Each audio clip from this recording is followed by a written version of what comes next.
On est donc dans le petit port de Miyako quand je commence à tourner les images des destructions. Et d'un coup, il y a ce haut-parleur qui résonne, qui répète en boucle quelque chose en japonais que je ne saisis pas très bien parce qu'en fait, d'une part, ma maîtrise du japonais n'est pas suffisante et en plus, le son est hyper mauvais. Et à ce moment-là, j'ai une crise de panique totale. Intérieure, hein, j'en parle pas, mais j'ai une crise de panique totale parce que je me dis, ça y est, ils sont en train de nous dire qu'il faut évacuer le Japon et moi, je comprends rien. J'avais conscience des risques, j'avais très très peur, mais j'étais journaliste et en plus, j'étais à moitié japonaise. Donc pour moi, à cette époque en tout cas, je ne pouvais pas être ailleurs qu'au Japon. Pendant longtemps, j'étais complètement dans le déni de l'impact de cette couverture. C'est-à-dire que je suis rentrée en France, j'ai dit à tout le monde que tout allait bien, parce qu'à l'époque, je considérais que c'était à la fois une honte, je me sentais coupable, et à la fois une faiblesse que de reconnaître ça. Et j'avais surtout peur que ma hiérarchie, pensant que je sois fragile, ne m'envoie plus sur le terrain. Or, ma passion de journaliste, c'était le terrain. Donc, j'en ai pas parlé. Simplement, quelques mois plus tard, j'ai eu des phénomènes très bizarres. Je suis à la piscine quand je me mets à trembler de façon inconsidérée. Et à ce moment-là, piscine l'eau, hein.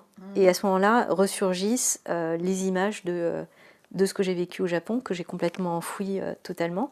Les images de destruction, de mort, de boue, enfin voilà, tout. Je pense aussi qu'il faut que je témoigne parce qu'en fait, je trouve que je suis un très mauvais exemple de ce qu'il fallait faire pour aller mieux et vite. Donc c'est pour ça que c'est important que j'en parle, parce que j'ai fait un blackout total, je le répète. J'ai complètement enfoui le tsunami. Surtout vis-à-vis de l'AFP, j'en ai absolument pas parlé. On a tous couvert en tant que journaliste des trucs traumatiques. Puis à un moment donné, il y a la couverture de trop qui fait qu'on plonge. Ce qu'on ressent quand on est en syndrome de stress post-traumatique, c'est pas glorieux à dire. Je veux dire, on ressent une violence immense.